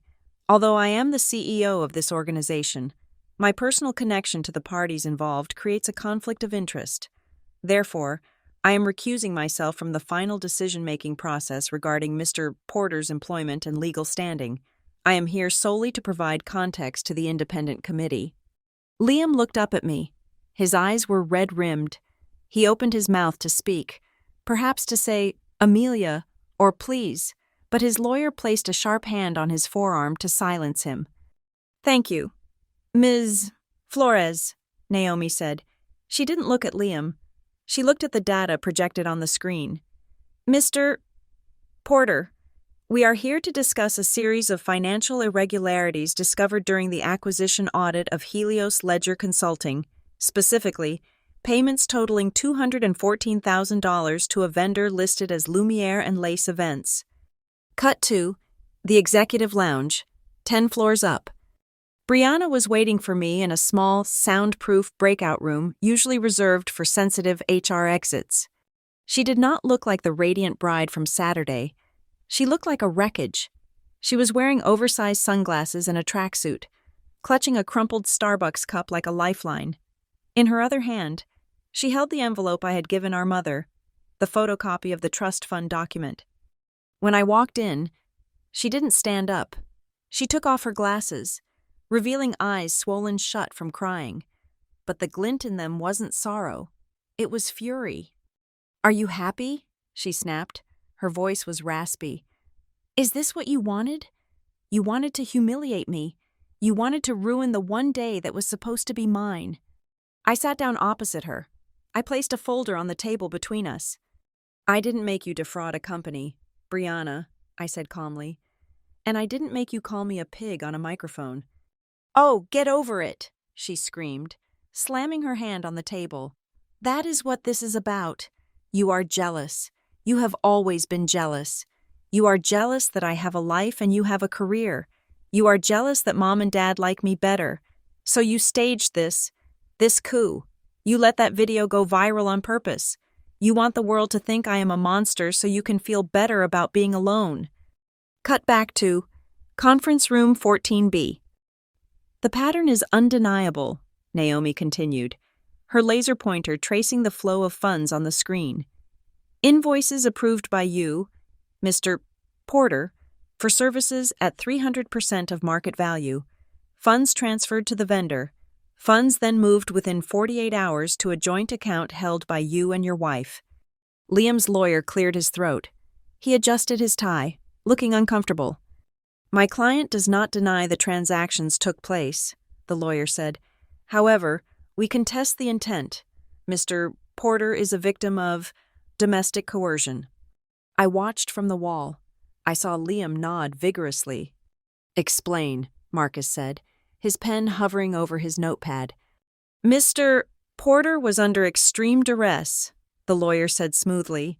"His wife, Brianna Flores, initiated the scheme. She created the LLC. She demanded the funds. Mr. Porter attempted to push back. We have emails proving his reluctance. But he was manipulated. He was told that if he did not provide this lifestyle, the marriage would suffer. He acted not out of greed, but out of fear of losing his family. He was an unwilling pawn in his wife's design." Liam finally spoke. His voice was thin and reedy. She has expensive taste," Liam whispered, looking at the table. "She told me everyone did it. She said if I loved her, I would make it work. I just wanted to make her happy. I didn't want to steal. She made me." I stared at him. The man who had stood on that stage and toasted his beautiful bride was now dissecting her character to save his 401k. He was feeding her to the wolves to buy himself 5 more minutes of survival. Cut back to the executive lounge. "You think I did this for a viral video?" I asked Brianna. I opened the folder on the table. I spread out the printed emails, the ones Naomi had found. Brianna to Liam. "Just reclassify it under training. Nobody checks." Brianna to Liam. "I need the deposit for the renovations by Friday, or I'm going to lose it. Do not disappoint me." Liam. Brianna looked down at the papers. Her face paled. "You weren't a passive observer, Brianna," I said. "You were the architect. You bullied your husband into embezzling money because you felt entitled to a lifestyle you hadn't earned. You treated his career like an ATM." "He said it was safe," she cried, tears leaking out again. "He is the finance director. He told me he could handle it. I didn't know it was a crime. I just thought it was perks." "You knew," I said. "You set up the shell company. You signed the fake invoices. But that is not actually why we are here." I reached into the folder and pulled out a single sheet of paper. It was not a financial document. It was an old letter, scanned from my father's legal files during the background check I had run on my own family. "You have the trust fund document," I said, nodding to the crumpled paper in her hand. "You know they stole my money to give to you, but you think they did it because they loved you more." "They do love me more," she hissed. "I am the one who stayed. I am the one who gave them grandchildren. Well, I was going to. I am the one who makes them proud." "Read this," I said, sliding the letter toward her. It was a memo from my father. "Dale, to the family attorney. Dated the year they changed the trust. Reallocation of assets. Bob. We need to move the funds to Brianna's name. To be frank, Amelia is steady but low yield. She is going to be a worker bee. Brianna has the looks and the charisma to marry up or land something big in entertainment. We need to invest in the asset with the higher potential return on investment. If we back Brianna now, she pays off later. Amelia can take care of herself. Brianna read the letter. She read it again. Her lips moved silently over the words. Asset, higher potential return on investment, marry up. She looked up at me. The anger was gone, replaced by a hollow, devastating shock. Asset, she whispered. You weren't the favorite child, Brianna, I said softly. You were a venture capital bet. They didn't pamper you because they loved you. They pampered you because they expected you to pay out. And look at you now. You married a man who embezzled money to keep up the facade. And now that the money is gone, they are going to look at you like a failed stock. She dropped the paper. She looked like she was going to be sick. The entire narrative of her life, the golden child, the beloved daughter, shattered into 1,000 pieces of transactional reality. Cut back to Conference Room 14. Mr. Porter, Marcus said, closing the file. Your defense is that your wife forced you to commit 20 counts of wire fraud? Yes, Liam said, sitting up straighter, sensing a lifeline. I am willing to testify. I can provide access to her accounts. I can show you where the money went. I can help you recover it from her.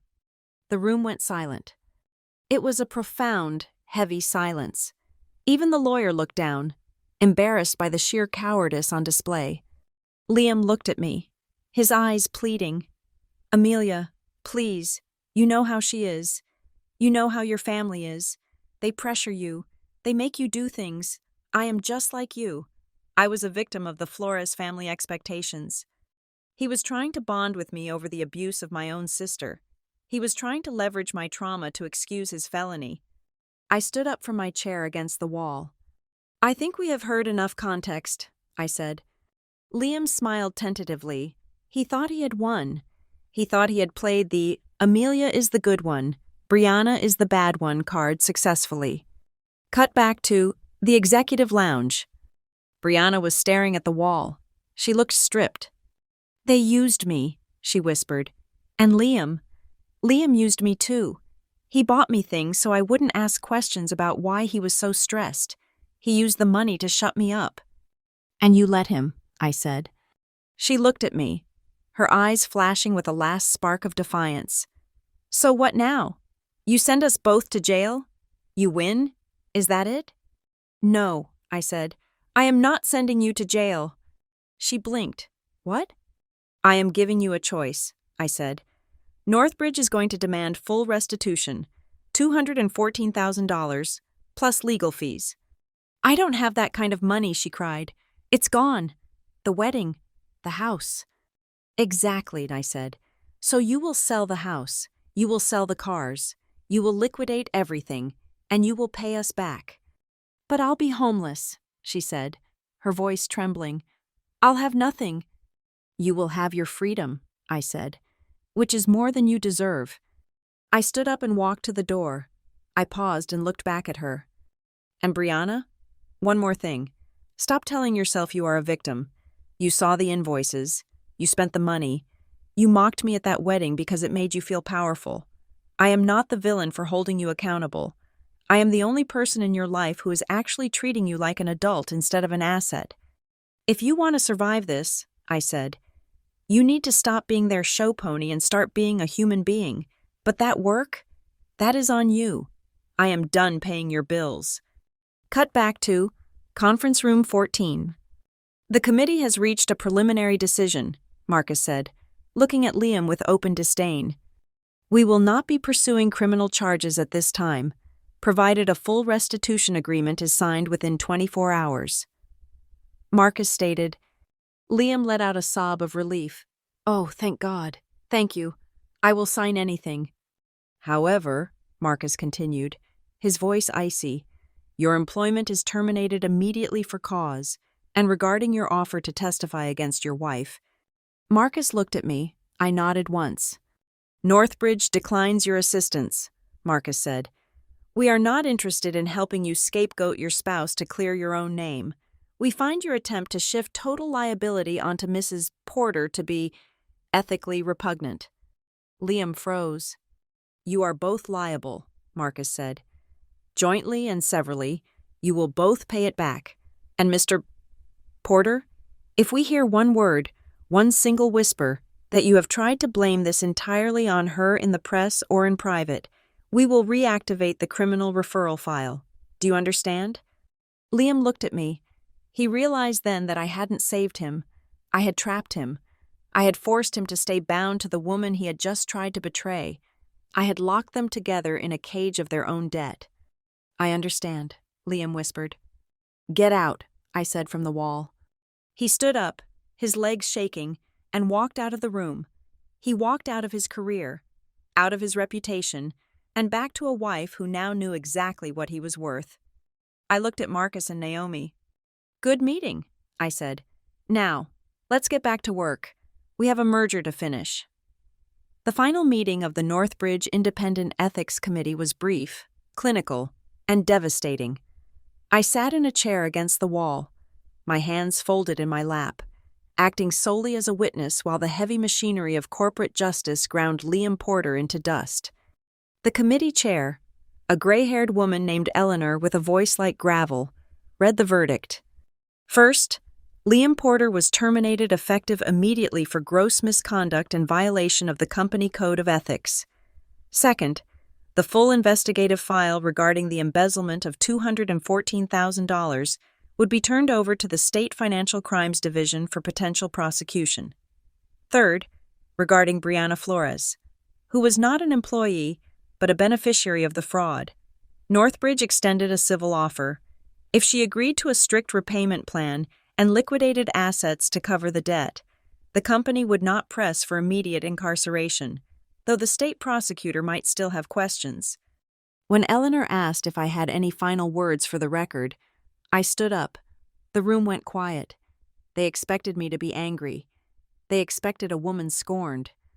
I looked at the board members. I did not mention the wedding. I did not mention the words fat pig. I did not mention the table by the kitchen door. Gentlemen and ladies, I said, my voice steady. We often confuse loyalty with complicity. Mr. Porter believed that his duty to his personal life outweighed his duty to this firm. That is not a mistake of accounting.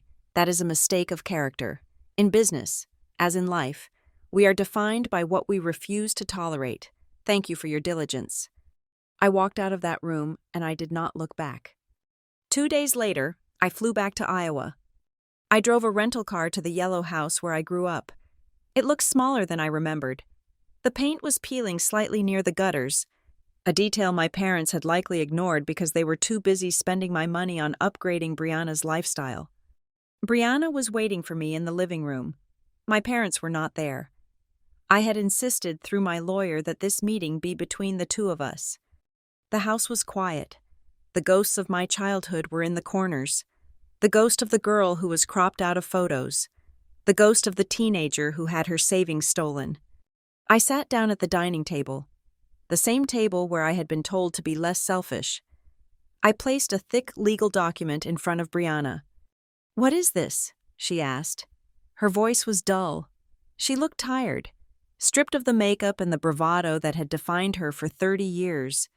"It is a restructuring agreement," I said. "But before you read it, I have something else to show you." I pulled out a photocopy of a handwritten letter my lawyer, David Katz, had found it in the archived files of the probate court. It had been buried in a mislabeled box for 15 years. "This is a letter from Grandma," I said. "She wrote it to the executor of her estate the week before she died." Brianna took the paper. Her hands were shaking. I watched her eyes scan the shaky, cursive handwriting. "Dear Bob, regarding the trust for Amelia, please ensure this is ironclad. That girl is the only one in that house who sees the world clearly. Her parents overlook her. Her sister is being raised to be a showpiece. I want this money to be Amelia's shield. I want it to protect the child who is loved the least, because she is the one who will need it the most. Brianna made a sound that was half sob, half gasp. She dropped the letter on the table as if it burned her fingers. They knew, she whispered. Mom and Dad knew she wanted it for you. They knew, I affirmed, and they took it anyway because they decided I didn't matter. They decided you were the better bet. I leaned forward. But here is the reality. Brianna, that bet has failed. The money is gone. The house you and Liam bought is going to be seized. The cars are going back to the bank. You are at zero. I tapped the legal document I had brought. This is your way out. She looked at me, fear and hope warring in her eyes. What do you mean? I am offering you a deal, I said. This document transfers your equity in the parents' house, this house, to me. It acknowledges that the down payment came from funds that were legally mine. In exchange, I will personally assume the upfront restitution payment to Northbridge. You will owe me, not the company. You will pay me back, slowly, over time, from your own earnings. No interest, just the principal. And Liam? She asked. If you sign this, I said, I will ensure that my statement to the prosecutor emphasizes Liam's role as the primary financial officer who executed the fraud. It will frame you as the beneficiary, not the mastermind. It gives you a chance to avoid prison time. But Liam is going down. Brianna stared at the papers. You want me to give up the house? Mom and Dad will be furious. They think this is their house. It was never their house, I said cold. It was bought with my future. I am just taking it back. And you want me to let Liam take the fall, she said. He stole the money. Brianna, I said. He is the professional. He knew better, and when he got caught, he tried to blame you. Remember the email? He begged me to save his career and said you forced him. He has already betrayed you. I am just giving you permission to stop protecting him. She looked at the yellow walls. She looked at the photos on the mantelpiece, the shrine to her own childhood perfection. Then, she looked at me. For the first time, she didn't look at me like a rival or a bank. She looked at me like a sister. I am sorry, she whispered, and this time, it wasn't a manipulation. It was the heavy, ugly sound of regret. I am so sorry, Amy. She picked up the pen. Her hand trembled, but she signed. She signed away the house. She signed away her loyalty to a husband who had thrown her under the bus. She signed away the illusion of being the golden child. What will I do? She asked, tears streaming down her face. I have nothing. You have a job to find, I said, standing up. And for the first time in your life, whatever you earn will actually be yours. I walked out of the house. I didn't say goodbye to the walls or the memories. I left them there with Brianna, who finally had to learn how to clean up her own mess. 6 months later, I stood on the balcony of my apartment in Seattle. The rain was falling in sheets, washing the city clean. I held my phone in my hand, looking at an email from the district attorney's office. Liam Porter had pleaded guilty to 1 count of wire fraud and 1 count of embezzlement. He was sentenced to 36 months in federal prison. He would be eligible for parole in 2 years. His career in finance was over. I swiped to the next notification. It was a text from Brianna. It was a photo. She was wearing a green apron, standing behind an espresso machine. Her hair was tied back in a messy bun, and she looked tired. She wasn't wearing designer clothes. She wasn't smiling for an audience. The caption read, Shift leader gave me the closing shift tonight. My feet are killing me. But I paid the first $200 into your account today. Check the transfer. I smiled. It was a small amount. It would take her 40 years to pay me back at this rate. But that didn't matter. She was standing on her own feet. She was finally real. I hadn't spoken to my parents in 6 months. They had called, screamed, cried, and threatened. But I had blocked their numbers. They were living in a small condo in Arizona now, furious that their retirement plan, me, had finally closed the account. I took a sip of my coffee. The air tasted sweet. I realized then that the greatest revenge wasn't seeing Liam go to jail or seeing Brianna working a minimum wage job. It wasn't about punishment. It was about exit velocity. I had escaped. I wasn't the scapegoat anymore. I wasn't the fat pig. I wasn't the invisible sister. I was Amelia Flores, and I was free. I looked out at the city lights, and I thought back to that night at Willow Ridge Estate. In that wedding, they thought I was just a fat pig being dragged out to make them laugh. They thought they were the main characters of a perfect story. But it turns out, the moment they laughed the loudest was the moment they signed their own sentences. As for me, I walked off their stage, out of their shadow, and I never, ever looked back. Thank you so much for listening to this story. I know revenge stories can be heavy, but I hope Amelia's journey gave you a sense of justice and peace. I would love to know where you are tuning in from today. Are you listening while cooking dinner in London, driving to work in Sydney, or maybe relaxing at home in New York? Please leave a comment below and let me know. I love reading about where our community is from. If you enjoyed this story and want to hear more tales of karma and justice, please make sure to subscribe to the Lila Revenge Stories channel. Hit that like button to support the video, and smash the hype button so this story can reach even more people. Your support means the world to me. See you in the next story.